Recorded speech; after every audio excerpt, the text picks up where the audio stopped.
Well, hello there. Hello. All right. So, if people who are tuning in, we do not have my normal brother from another mother, my normal partner in crime, Mr. Tal. He is not able to make it today, unfortunately. So, our profuse apologies to you, or first our audience, and as well Mr. Monty. Um, but we're super happy that you were able to come on board. So, how was your weekend? It was great. Very busy, but great. Yeah, whereabouts are you located? Live in St. George, Utah, southern Utah, just north of Las Vegas, about 100 miles. Oh, okay. All right. Close enough to get in trouble, but far enough to hopefully keep that trouble at bay.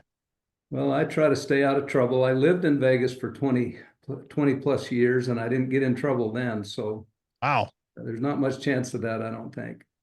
Your intestinal fortitude to keep your wages is awesome. That's good. Whenever I go there, I always walk away wounded. So Yeah, I try to stay away, even though it's a great time. It's a great I time. understand. A lot of people do. Well, St. George's, Utah sounds beautiful. So I'm glad you had a great weekend, and I'm very excited to have you on. Like I said, unfortunately, Tal cannot be on today, but we've been looking forward to having you on for a while, and so we didn't want to delay this any further. So thank you for allowing just good old silly old me to talk to you about everything, and hopefully we'll get some great tidbits for people to learn from. Happy to do it. Excited to do it. That sounds wonderful. So let's dive into who you are. So, folks, today we have Mr. Monte Holm on the podcast. He's come to join our little corner of the interwebs. Monte Holm is an accomplished entrepreneur, a financial advisor, and author with a remarkable journey from humble beginnings to becoming a global leader. He co-founded World Finance Group, WFG, a financial marketing services company that helps families across the US and Canada achieve financial independence. Holm is also the author of Expect to Win, a book that emphasizes the importance of preparing for success by reverse engineering life goals. Dig into that for sure.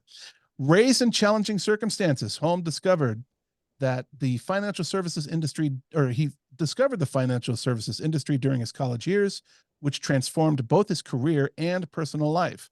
Over the last few decades, he has become a very sought after motivational speaker, business coach, and mentor to aspiring entrepreneurs. He and his wife, Lisa, have also hosted numerous leadership retreats to guide others in finding balance between faith, family, and professional success. In addition to his many business achievements, Holm has served as a trustee for several charitable organizations and is recognized for his dedication to giving back to his community. His teachings emphasize the importance of strategic planning, strong self-development, and maintaining focus to achieve success in both life and business. Mr. Monte Holm, thank you for joining me on the Braving Business podcast. Happy to be here. Been looking forward to this since we scheduled it some time back and Oh, good. hope to be helpful in any way I can to these aspiring entrepreneurs out there that may be listening. Well, you know what? We have plenty of those who listen to this podcast, and I'm sure they're going to glean a lot from you. So this is going to be great.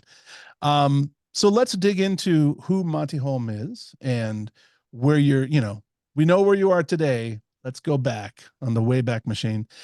You didn't have the easiest start to life. What can you share with our guests about your past, and what major life lessons did you early experience that imparted on you to shape who you are today? Well, as I look back on my life, I wouldn't change much, even through the struggles.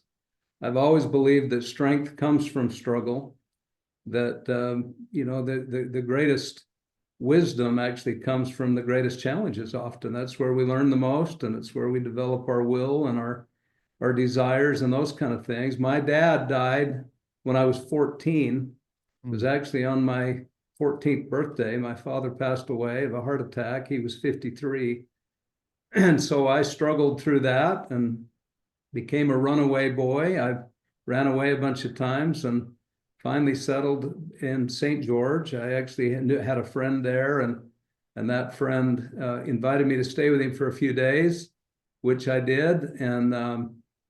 And then I had to go get my own little place. I was 16 and a half years old, and I got a place and began a life. And I had to find a job and started working at a skating rink, and then begged for a job on a construction crew.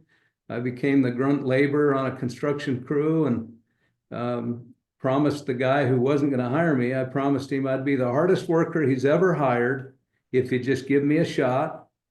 And he, after telling me no, and I told him that, he said, "All right, you're hired." And he assigned me to one of his guys, and I went to work. And I was a hod tender. That means carrying the brick and mixing the cement for bricklayers, and then helping bring wood to the carpenters and those kind of people early on. And then I eventually grew to do other things. But that's how I began my life, and struggled through a lot of ups and downs, tried to save money, had many financial challenges along the way. And I grew out long hair. I actually had hair then, but my hair grew hair over my shoulders, and was ridiculed a little bit by past friends from that, and just went through some ups and downs and bumps. But through those, I learned a lot and made some life-changing commitments that have blessed me and helped me through my life. Sure. So, first of all, not to dig too personally, but losing your dad at 14, obviously would have been terrible. Especially, I'm assuming it sounded like you were close to him, or at least that's the sense I got, that you were close to him. And was he fairly healthy, or did this just come out of the blue? Came out of the blue. I wasn't as close to him. That's probably what hurt so much, is that he was always gone. He traveled so much. He was certainly kind and loved me, and I knew that, but I wanted to be close to him. And of course, that ability to do that ended when he passed away, and that hurt, of course. But I was kind of a troubled youth prior to that anyway. But that's one of the reasons I ran away in those early days. So, did that shape or color how you look at taking advantage of opportunities in the future? Like, did it, seeing how such a stark and harsh lesson of losing a parent early on, where you are now saying, "Oh, gosh, I wish I was closer to him. I wish I had said this, or made this offer, or tried to connect with him in some way." And now that's gone. Did that kind of propel you towards taking advantage of opportunities when they present themselves in the future? I think it helped me with a resolve to win, or a resolve to go do some things with my life. I was raised while he was alive. We had a lot of financial challenges. I was shuttled between a farm in Idaho and a place in Arizona, back and forth in my youth. But so I was a kind of a grunt laborer for our family too. And financially, we struggled a great deal. And when he died, it only got worse. We lived in an unfinished home with just kind of the 2x4 walls, and the exterior was half finished. The interior was never finished until after he died. The incredible neighborhood came, and a bunch of people came and finished the home we lived in after he died. And but I think his passing helped me, because he hadn't done much financially in his life and struggled so much. I think that helped me make the decision that I want to go win. I want to be successful in life. I want to live a good life. I want to be a good citizen, a good person, and love and take care of others. But I want to succeed in my financial life. That did help me do that, and it helped me make better decisions longer term. Short term, I probably didn't make the best decisions, but longer term, I think I did. Well, I mean, clearly with the state of your hair back then, it sounds not. That's right. Hey, if you could do it, right? So you have obviously faced a lot of challenges, very significant ones in your journey, and that you've shared in your writings, and that you've talked about in your speaking engagements and mentorship. And specifically, you've spoken of, and I quote, having no leadership, no money, and no vision. So what does that phrase actually mean, and what mindset or habits have helped push you through these obstacles early on? Well, no leadership means I had nobody to look to. I mean, I had no dad. Nobody in my life had succeeded. I had running away meant I had no leadership. I had no help uh, to guide me and help structure my life and help me learn how to set goals and even make decisions as to who and what I want to be. I just didn't have that, and I certainly had no money. I mean, my first, even when I met my sweetheart and got married, our entire wedding and honeymoon was $340. We stayed in Motel Sixes. I mean, it was a pretty sad state of affairs to bring this sweet woman of mine into.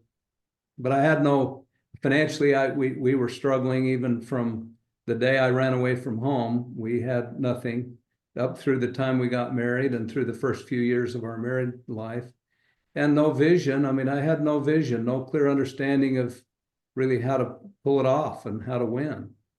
And so those struggles caused me to study. They caused me to think hard. They caused me to work hard at my job. But a job generally stands for Journey of the Broke. That's what most jobs are. And I realized that my jobs, construction and those kind of things, at least for me, they weren't going to take me where I wanted to go. That is very mindful. That's you being very mindful of the circumstances you're in. Journey of the Broke. I need to write that down. That's a good one. I enjoy that. So you took these lessons, and you've also learned that in the past you said strength comes from struggle. So is there a out of you've shared quite a bit already, which we're very appreciative of.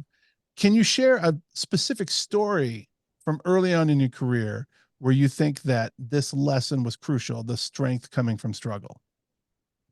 Well, I have a lot of them. I mean, certainly on farms, I realized as a little boy that with an egg, I watched eggs get hatched, chicken eggs, and you watch that process happen. As a little boy, it seems like it takes forever for that little, the egg starts to move a little bit, and then it moves a little more, and then finally you'll see a little hole from that chick inside pecking. You'll see a little pop on the outside of the shell, and that chick inside there is struggling, and an impatient little boy that decides to help it and breaks the shell for that, well, that chick dies. I mean, it's the struggle that it has to work its way out of that shell that breathes life into it.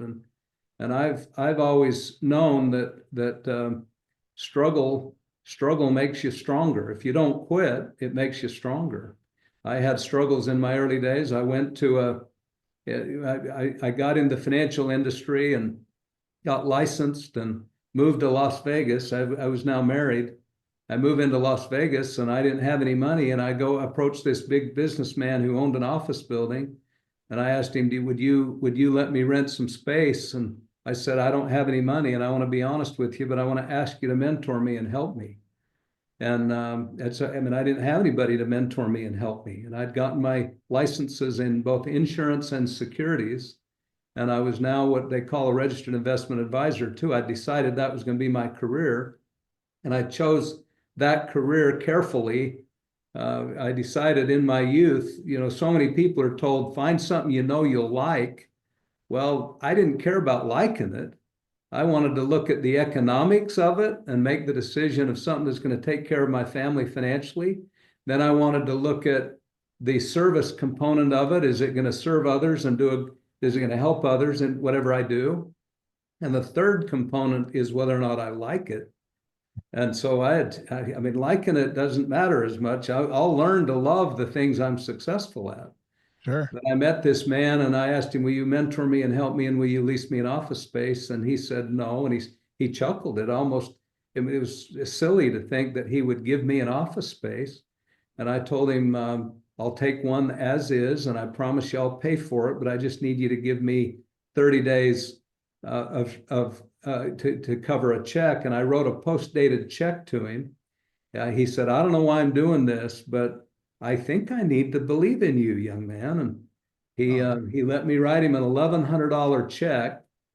I'd never made $1,100 in my life. I was brand newly licensed, but I promised him, I said, I promise you I'll cover this if you'll let me write you a check, let me have the office space, I'll cover it in 30 days, and then I'll make that up and and he said, all right, I'm going to believe in you. And then he slapped his hand down on his desk and he said, now let me tell you something, let me teach you something. He said, if you can't do this, or if tough times come, you increase communication. Most people decrease communication and begin to hide from the people rather than work things out. He said, I want you to stop in every day or two, stick your head in my office. His office was down on the first floor, and he gave me a little tiny space, $1,100 a month, up a couple floors from him. And I promised him I'd stop in, and I did. And I was able to cover that check through by the skin of my teeth, actually. I covered that. And then a year later, I was making big money and things were rocking. And that guy continued to help me. I will forever be grateful for a man that believed in me. And in a time that I was struggling most, I had to make, between the office rent and the phones and the furniture and the other things that I financed for that first office I ever opened in Las Vegas. It cost me about $3,000 a month to do all that before I could ever bring even a penny home to my family. And so I learned what entrepreneurship is. I learned what trying to be a leader is, that you got to accept that responsibility. And there was a lot of expenses associated with my business. Those challenges caused me to dig in deep. They caused me to get up early in the morning and go to work and do things that I knew I needed to do. Sure, sure. Wow. So, you've already in a couple of the stories that you have so kindly shared, there's already a theme that is kind of that's showing through and that I can see. And that theme is that don't be afraid to ask people for what you need and what you want. And also don't be afraid to ask people for help. And second thing is you got to believe in yourself and you got to put yourself out there. And one of the quotes that I tell my kids all the time is you don't get what you don't ask for. And that's been said a billion different ways, but you asking for a job at a construction site, you asking for this workspace from a building owner, it's all about putting yourself out there and having that sense of pride and belief in yourself that, you know what, I am going to make things happen. I'm going to do well. I just need the space and the time, because a lot of times time equals space. I need that space to prove myself. And clearly you've done that. I think I think that's amazing. I think it's also it's a great lesson for budding entrepreneurs to really kind of understand we all don't have all of the answers right away, but if you believe in yourself and you put yourself out there, you can achieve some really great things. You're right. And I will tell you that confidence in what you do is critical. I mean, you have to believe in yourself and you have to believe in what you're doing. You need to be on purpose. I think the thing that helped me, though, when I was talking to this sweet Mr. Jenny was his name. When I was talking with him, I had been almost a year prior to that in preparation, getting all my licenses and doing all that. I had written down my goals. I had been to a couple seminars. I had some other entrepreneurs teach me that tell me I ought to go get the book Think and Grow Rich, and I did. And I decided then that I'm going to quantify my goal, clarify and quantify my dreams. Actually, I heard a quote at a seminar that I still don't know where it came from, but those who dream by night in the dusty recesses of their minds, they wake in the day to find that all was vanity. But the dreamers of the day are dangerous men and women, dangerous in a good way, by the way, for they may act out their dreams with open eyes and make them possible. And I had clarified and quantified my dreams.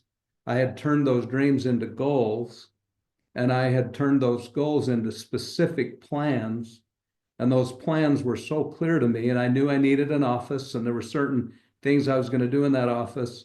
And so I did believe in what I was doing. And I believed in myself and my business model and a few people that I'd connected with that were kind of encouraging me to be in the industry. And it changed my life. I mean, That first year was a great struggle, but boy, I look back on it and I would not have succeeded if I hadn't had the struggles. And then, yes, the perseverance to drive through the struggles. Sure. No, absolutely. And also, you know, even in the example that you gave of asking for the room to work out of, you set a goal for yourself. You put out there a shared goal. Not only is this my goal for Monte Holm, but it's also a goal for the gentleman who gave you that office space, that within a month this check is going to clear. And that's I just I applaud you for that. I think that's great. Thank you. I never missed a payment to that guy. And Oh, by the end of that first year, I'd made, back in those days, the most I'd ever made in a year was $8,000 while I was going to school and getting my mm, licenses and all. But I made almost 50 grand that first year. And the next year I flew by 100 grand like it was standing still. And it continued on because of that commitment and the things that I learned through that period. sure. No, that's awesome. So one of the themes that you talked about that's as in business as well as your life is preparation and the expectation to win. And so what does that theme mean? And could you elaborate on how this mentality that you have of being prepared and expecting to win has shaped your approach to entrepreneurship, and how our listeners can put it to work for themselves? Well, I wrote a book about that called Expect to Win. And I don't make any money from that book. The proceeds go to charity. I didn't write it to be famous or to make money. I wrote it out of deep frustration. In fact, in your lifetime, you'll probably never meet anybody who wrote a book out of more frustration than I did. It was just frustration because I'd been dealing with wannabe entrepreneurs. I was working with a bunch of people I was trying to bring into the financial services space. And I began to just fully believe that most people, if you could do a deep dive psychoanalysis on most people, I don't know how to do that, but if you could do it, I convinced myself that most of them, deep down in their psyche, they don't expect to win.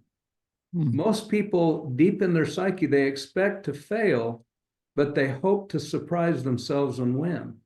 And if they did win, it really would be a surprise to them because and I don't blame them. I don't blame us as a whole for that because we're raised in families. I mean, if you look up your family tree, often your family tree, there's not many people that have succeeded at high levels in most of our families. And so we're out there wanting to be entrepreneurs and win.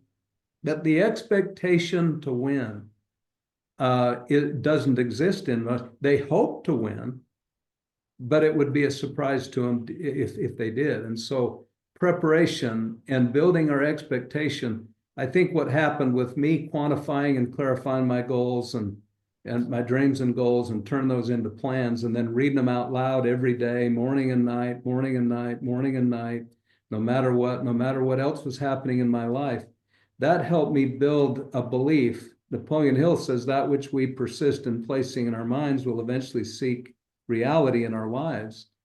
And it's all a mindset. Hmm. And so Sure. I had decided I'm going to place in my mind the things that are going to help me be successful, and the things that the way to do it is by pre-planning it out, writing it down, and then again reading it out loud. There's something about doing it out loud. That's what I decided to do, and I'm so grateful I did because it helped me with my confidence. Hmm. And that confidence in what you're doing just matters. It's everything.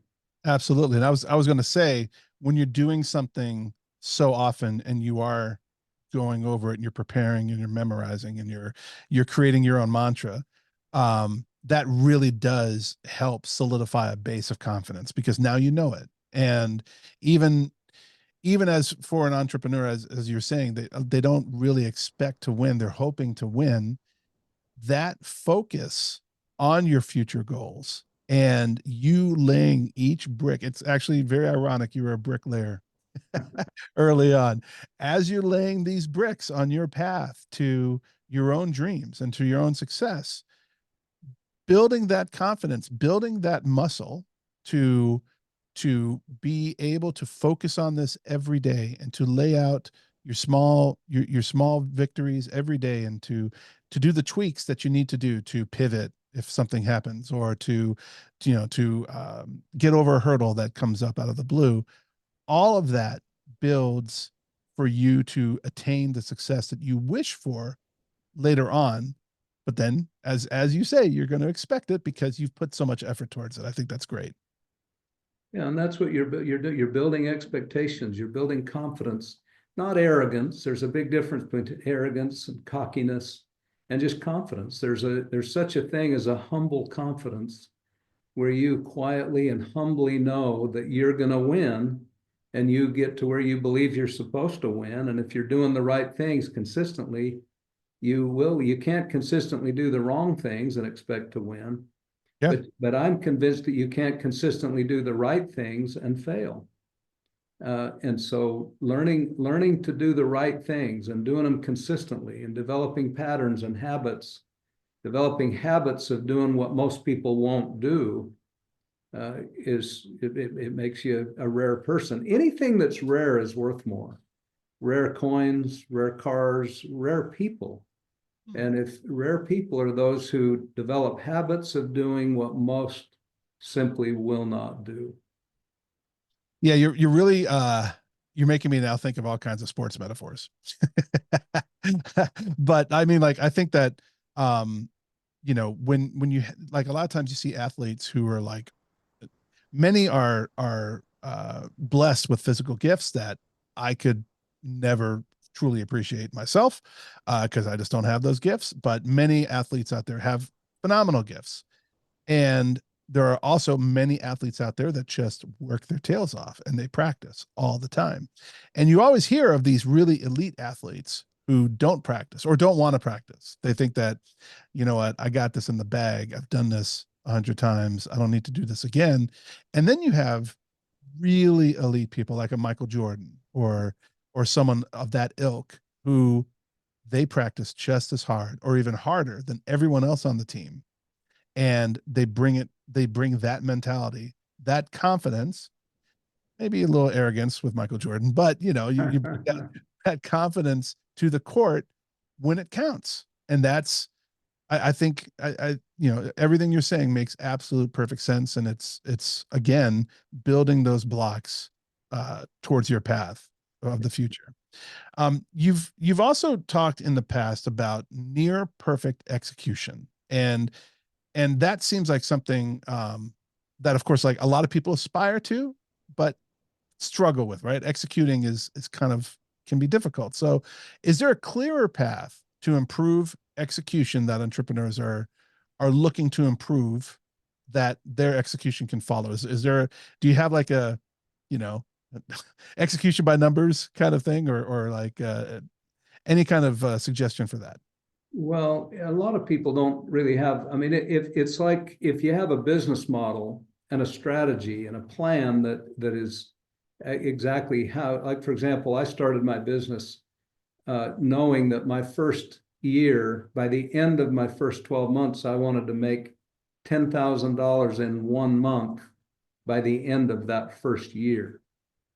And I did some reverse engineering, and I love reverse engineering. I mean, I just love that concept that you start with the end in mind. You figure out what you want to come out. It's like a pipeline. In fact, in my book, I speak about a pipeline, that you figure out what you want out of the end of the pipeline, out of the outflow end, and then you reverse engineer and figure out what you've got to do on the front end to put the pressure and the flow to get that amount out of the back end. And I think you do that with your life and your business processes. And I mean, that's reverse engineering. And so I think if somebody has a reverse engineered plan, like I did, even for that 10 grand in a month, I figured out how many people I need to contact, how many sales I need, how many presentations I need to make, how many sales, and exactly to the penny, based on the average of what I was going to make per sale. I knew exactly what I needed to do. That was just mathematics. But I had reverse engineered it. I wanted 10 grand out of that pipeline, my business pipeline. I've got 7 pipelines I use for myself, different pipelines. I have a spiritual pipeline. I have a family deal. I have a business deal. I just have these examples I use that because we get to determine what comes out of our lives. I mean, we absolutely can determine what our lives look like. And my favorite pipeline that I use is my life pipeline. And the life pipeline, I reverse engineered that where I decided years ago that what I believe is most people out of their life pipeline, they want happiness, peace, and prosperity gushing out of that pipeline. That's what they'd love to have. And but you can't go focus on the pipeline and say, okay, give me happiness, peace, and prosperity. Then you reverse engineer that and say, where does that come from? Because those are byproducts of something. What's happiness and peace and prosperity a byproduct of? And for me, I backed those up. That's what my book's about. You back it up, and I decided it comes from self-respect. I mean, I'm not going to be happy and I'm not going to have peace if I don't like me, and if I don't really honestly like myself, and if I don't have what I like to call self-respect, which is coupled with self-confidence and self-worth and self-esteem and those things. But then I decided, well, I figured those are byproducts of something. How do I get myself to like me? And so I had to back it up again and figure out, well, the key to that is discipline. It's self-discipline. If I get myself to do the things I know I should, I like myself better than when I do things I know I shouldn't. So it's all based on how. So if I'm able to simply discipline myself to do what I know I should and not do what I know I shouldn't, my self-respect and my self-confidence, my self-worth, my self-esteem, those things are going to all skyrocket, and I'm going to have self-respect, which is going to flow into happiness and peace, and prosperity can flow too. But self-discipline's a byproduct of something. So it was just a gyration I was going through in my life to figure that out. And that's why I wrote a book about it, because self-discipline comes from desire. Most of us grit our teeth and say, I'm going to discipline myself, man. I'm going to, and discipline though, if we could take the focus off the discipline and put it on desire, because if you want something bad enough, you'll do whatever you got to do it. I mean, discipline becomes an automatic byproduct of properly fueled desire. And desire is a byproduct of something. So I backed all that up and figured out what I got to do on the front end. And on the very front end, if I'm doing those things, that stuff just gushes through my life pipeline, and it builds me a better life that has peace and prosperity and happiness just gushing out. I don't just want a little drip system where it's dripping out of the end, or a periodic squirt system where it's just periodically squirting out. Yeah. A gusher with my life. And that includes not just business, that's faith, that's family, that's things that are more important than money.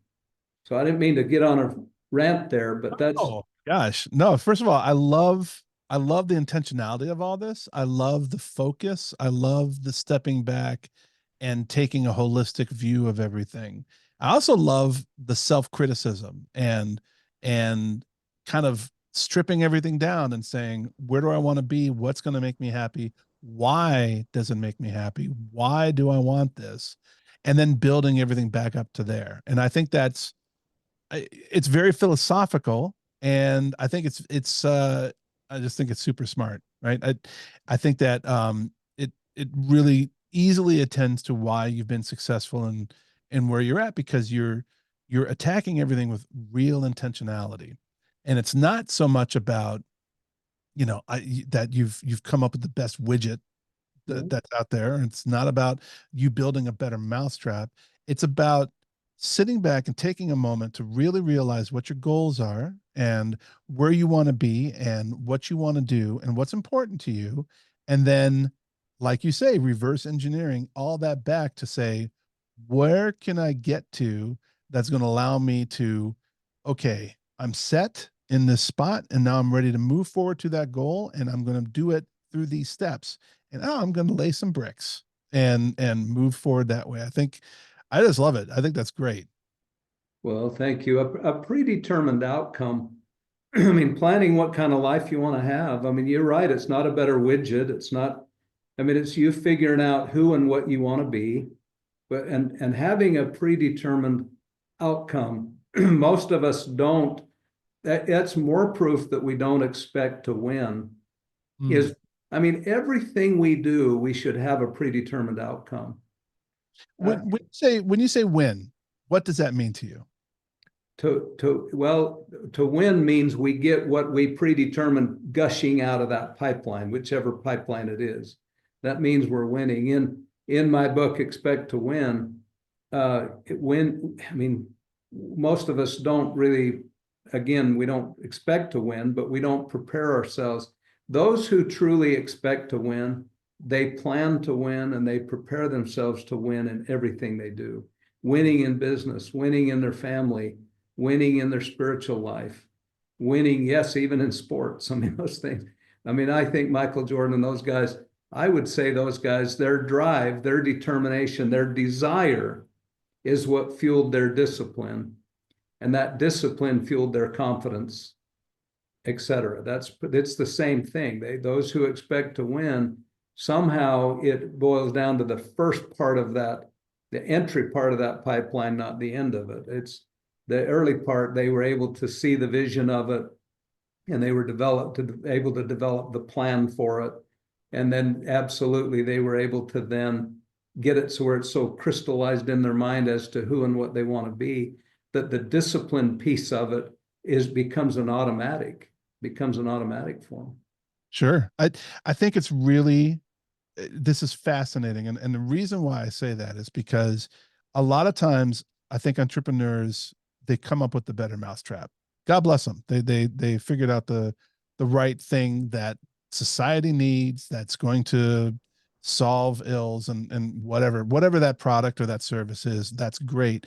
But I don't think they do enough, or not that I don't think they do enough, but I think a lot of trip ups for entrepreneurs is all of the self actualization and the self determination and that work that they need to do on themselves to understand that that product, that widget, that better mousetrap is merely the vehicle to get them to what their dreams actually are.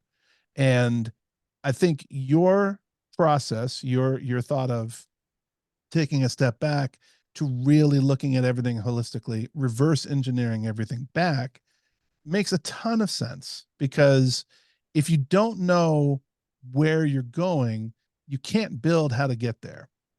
And I think that's just, it's very, it's, it's not it's not like groundbreaking. This isn't necessarily rocket science, but it is something that people don't pay enough attention to, and I'm really glad that you're bringing that to light. Thank you. I think most entrepreneurs are well-meaning, and Yes. gosh, they're just smart. I mean, they come up with these incredible widgets and ideas, but self-development is the key to those three things, at least two of the three that I want gushing out of my life pipeline, which is happiness and peace. I mean, I want to like myself. I want to have confidence in myself. I don't want to be arrogant or cocky in any Sure. way, but I want to be have peace and joy in my life. And yes, I want prosperity too, because prosperity means the money. That's the money piece of it that allows you to go do those things. But self-development means that we're developing ourselves in many ways, more so than just the widget. It's I mean, we came up with a business plan and an idea. We called it a business hybrid, and we felt like we had a better way of building a business, and we built a monster business across these United States and Canada. But it wasn't the widget. The focus has always been on developing ourselves. Even all across our company, we want to build leaders, and if you're building leaders, then those leaders are loving people, caring for people, taking the approach that we're going to do what's right all the time. And I don't know that we always have and always do, but certainly the goal is to do what's right. I had a friend tell me once that his dad, when he was a little boy, his dad used to tell him, as you grow up, if you love people and use money, you're going to have a more happy life. But if you love money and use people, you're going Hmm. to have a miserable life. And so, and today I don't know what his business makes, but it's probably over $500 million a year. I mean, he's a big, big player in the world today and he does that. And everybody around him, and I know him well, everybody around him knows that he loves people and uses money. He doesn't love money and use people. And so if you're working on you, if it's about self-development, then you're trying to grow to where your people component, where your human. I mean, I've always believed all success boils down to human relations. Absolutely. That just the way you interact with other people and your personal disciplines and your time management and how you develop your skill sets and all that. That's all working on you. And the best entrepreneurs, the best CEOs are those who have worked on themselves and constantly continue to work on themselves, from their mindset to their skills to all those other things we just mentioned. They get good at those things, or at least okay at them. Some areas we excel here and struggle here, and I mean there's some of that, but it's working on ourselves. One other quick point: I had a guy in my earliest days, a guy that became a mentor later after that Las Vegas office owner. The next mentor in my life was a guy that used to say to me, and he always seemed like he was frustrated with me early on, but he used to say, Monte Holm, you better do something about you. And then there'd be a pregnant pause, and he'd say, for no one else can. Hmm. And I'd go say, man, what have I got to do about me? And it'd help me drive further into these things I must do about me. And I ended up today, I appreciate it more than I can tell you, because all of us, and I would say that to all of you entrepreneurs that may be listening today, hey, you better do something about you, for no one else can. And the people around us need this. It's how they feel around us. It's the vision that's expanded in the things they hear and the things they see when they're in your presence that will make you the best leader, the most impactful leader. Monty, you almost had me to a point where I'm ready to, take off the headphones and just start working on me immediately. Like that's that's great stuff. But you know what? I also know that I have limitations. I have my own limitations. A lot of times they come from managing expectations, not only for myself, but for those around me and for clients and all that other kind of stuff. And I know that you had mentioned how important managing expectations are. You've also mentioned that you got to have a laser focus, and that's really 98% of what you term as winning. A lot of entrepreneurs, uh, you know, I think may not have really defined this focus very well, or as well as they could. So how can they develop this focus, especially when there are distractions literally everywhere? Well, I'm so glad you asked that. And I think it's all part of one great whole. I think when we decide who and what we want to be, when we figured out, for example, the pipeline, to go back to that, when we figure out what we want gushing out of our pipeline, and we do that reverse engineering, and we now get down to where we've got our goals, our dreams and our goals turned into plans. And those plans, if we're reading our plans out loud every day, and those plans include, those goals and plans include whatever we want to be good at. I mean, for me, I've always had 4 words that may mean I want my entire life to be centered around 4 words. And so it's easy for me to be focused on those 4 things because they're written in my goals. They have been for 20, excuse me, for 40, over 40 years.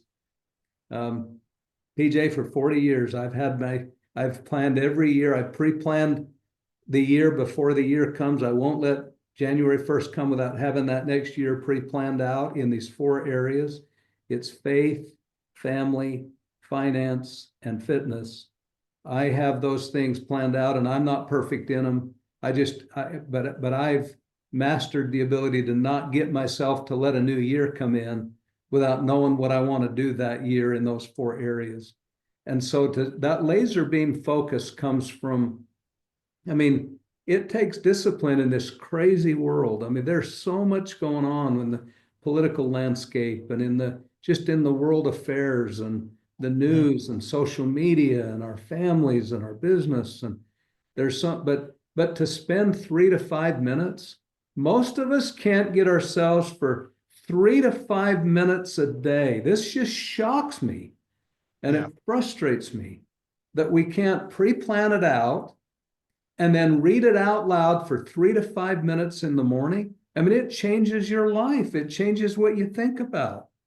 That which we persist in placing in our minds, it really does seek reality in our lives. And especially when some emotion went into pre-planning it, and most of us don't pre-plan. We just don't. We mamby-pamby through life, hoping things will work out, and generally they'll work out. But I don't think we are doing as much as we could do in terms of impacting those around us and even ourselves. I mean, I don't think we ought to do it. For me, I don't want to do it for personal glory or aggrandizement or for wealth or display or any of that. I want to do it for those things that I mentioned. I want the peace and the happiness. And yes, I want the prosperity connected with that'll flow. But I don't care what people think of me much. I mean, I don't think life's a popularity contest. Doesn't matter what others say or think or do. What matters is what I do, that I need to be the best I can be. But I've got to work on me, and I've got to be clear. I've got to be laser beam focused on those things that I want to do and be in order to get the best results. All right. Well, you've been putting me to shame. I think that's no, I'm just kidding. But you're absolutely right. You're absolutely right. And I am soaking all this in because I easily can see areas where I need to fine tune some things to make my future better. And so I'm very thankful for this entire conversation. And I'm sure that many others are as well. One of the things that you've also mentioned that you're very passionate about is helping people win the money game. And I would love that, because basically every time I try to play the money game, it becomes forfeit. So what are some of the common mistakes that you've seen that people make when it comes to financial success, and how can they avoid those? Well, I mean, most people are losing the money game. You just look at how, I mean, you got to make some money to be able to win the game, but it's all connected again to a greater whole. For me, I decided when I got into into the industry I'm in, the financial services industry, I decided that I want to be financially dependent. And just to think about that, and I would encourage everybody to at least have the desire to be financially independent. Whether that means, and you define what that means to you. All of us should do that. But to me, financially dependent simply means that I have a substantial income that would continue regardless of what I personally do. Because you're not financially dependent unless you have an income at your desired level, unless you have an income that would continue regardless of what you personally do. And so to me, I decided that there's 2 ways to do that, 2 ways to become financially secure. One is to build a business that throws off an income to me. But 2 is to grow a pile of money. In other words, get good enough at saving money that I grow a pile of money. Because when you get money stashed and saved, money makes money, and the money makes more money. And so money is not like people. It doesn't eat or sleep or go to the bathroom. It doesn't take breaks. It works 24/7. And if money is properly deployed in any setting, whether you're a businessman or just a personal family or whatever, to have money properly deployed in places that are safe and secure, but yet give good returns. So eventually your money can out earn you. If you have a pile of money, $1 million at 10% would give you 100 grand a year. And so having a goal of accumulating money is part of becoming financially secure. And so for me, I've always wanted to help people, encourage them strongly to live on a budget. I want to encourage them to set aside. For me, I decided the largest payment I will ever make. This was right my second year of marriage when I told my sweetheart, the biggest payment we will ever make in our lives is to our future. And so we set up mutual funds, equity-based mutual funds that we put a payment in. And it was always, we decided it's always going to be bigger than even before we could afford to do this. It was just the mindset. It was going to be bigger than our mortgage payment, bigger than any other payment in our lives. And we've consistently, we'd go buy something, we'd decide on what the payment's going to be. We'd both gulp and say, that means our payment into our mutual funds has got to be this. And we've lived by that. And it's amazing how those funds, when you consistently throw those funds, whether it's 10% or 20% of your income or whatever it is, you force it out. And it's a struggle. I mean, making money in your family is a struggle. The people that want it out there, I mean, there's always going to be a big line of people that are businesses that want your money, from your mortgage to your utilities to all that stuff.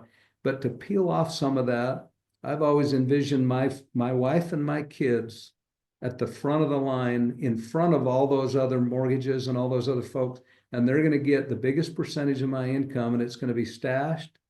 And as it grows, as it's back over here growing and you're adding to it, your biggest temptation is to pull it and go do something fun, or to pull it and go relieve some pressure, meaning debt or other things.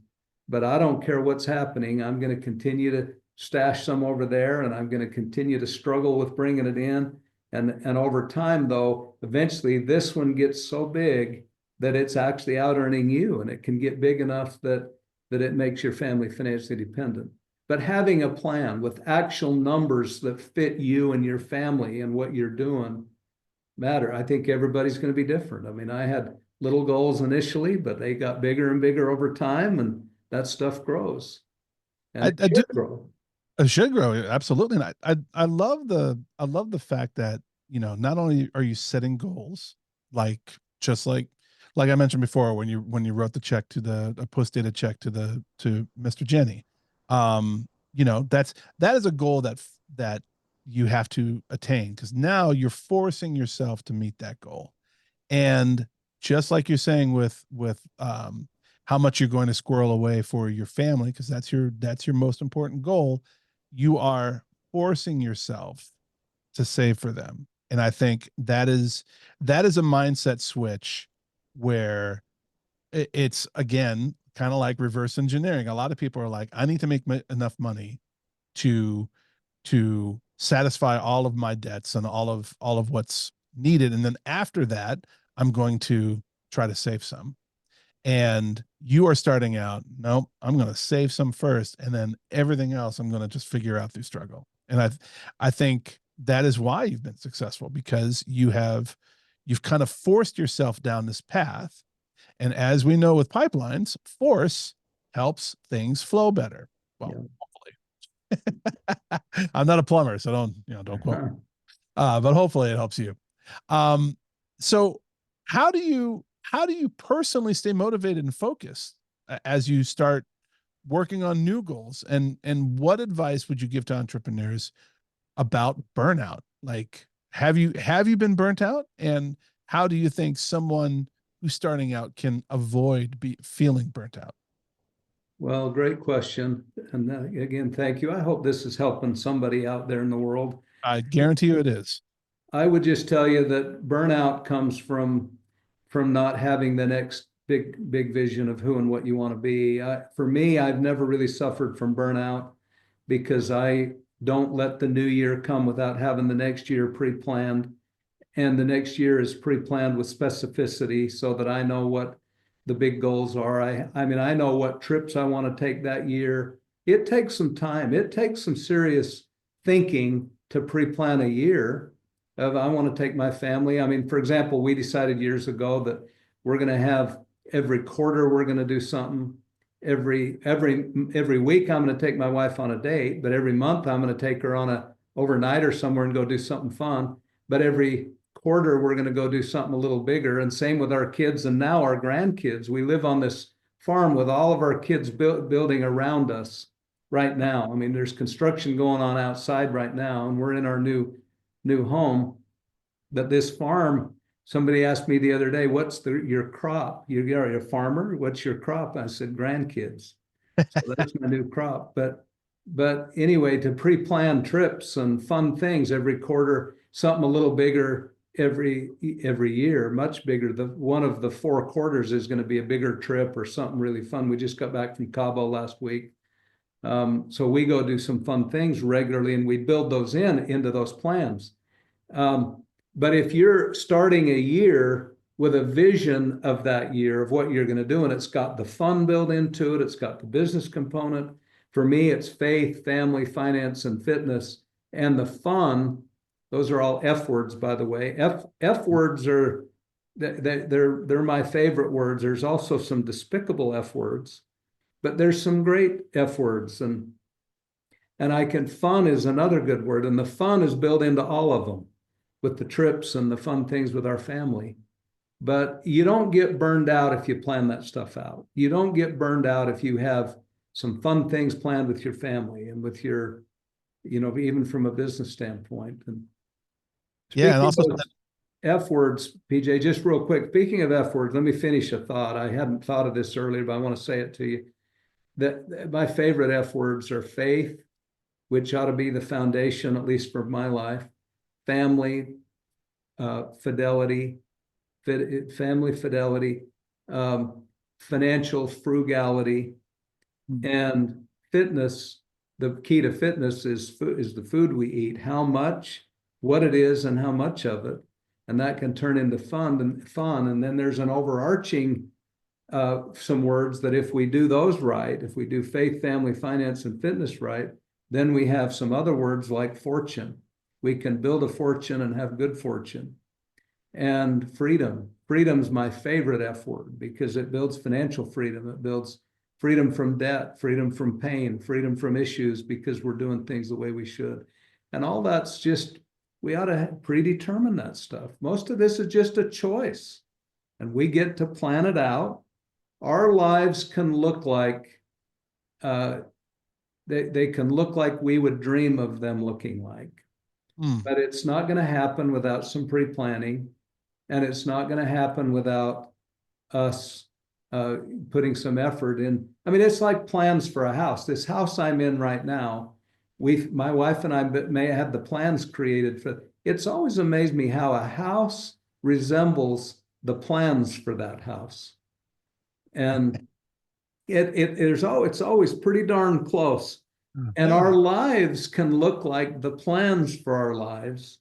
But a lot of us we don't really put our full plans together. They're not detailed plans like we would for a house, like we would for other things. So I would hope we would do that. And for everybody listening, please take the time to just reverse engineer, pre-plan stuff, read it out loud every day. It'll fix the burnout. It'll fix the drive and determination. It'll help you through adversity. It'll help you expect to win. That's awesome. That really is awesome. And so we're getting on. Last question is, when you're looking ahead and you see what's coming up on the horizon, what's the next big challenge or project that you're excited to tackle, and how do you plan to approach it with your expect to win mentality?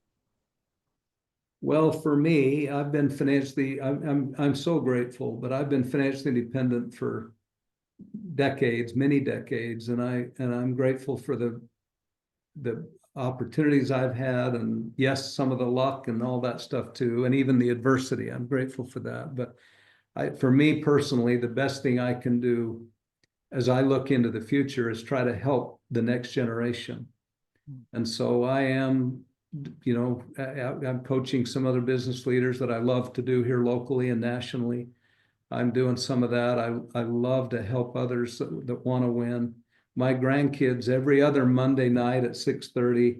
Our grandkids, we gather, and I want to influence them. I want to talk to them about making and keeping promises. We are teaching them these things, being good stewards of their lives and making good choices. And essentially, there's my book, Expect to Win. I'm trying to teach them principles out of our book and out of just from life and even the struggles, how to thrive through struggle, how to thrive through it, because they're all going to face adversity and struggle. So I think the best thing for me, the next big challenge, is to try to help shape the mentality and the outcome for the next generation, starting with my kids and grandkids, and then extending to others who I can influence and help.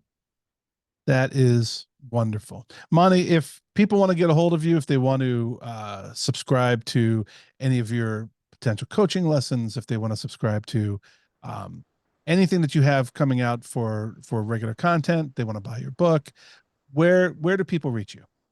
Well, they can buy the book on Amazon. And again, I don't make money. I don't promote that book. I mean, we've sold tens of thousands of copies of that book, and it continues to. But they can get that from Amazon, or they can go to Monte Holm, MonteHolm.com, MonteHolm.com, and they can contact us that way or through my staff. But yeah, and I'm not trying to promote any of those. I want to help and want people to win. Well, the next book you write, you already have the title, F Words. So I think that I can't wait to see whatever else you have coming out. And your work is so important. I love the I just love the altruistic way that you approach everything. And if everyone was as giving, I think that I think you're early on, having a house that wasn't finished, and people coming together and helping you finish that house and create that foundation of you or for you inside of you.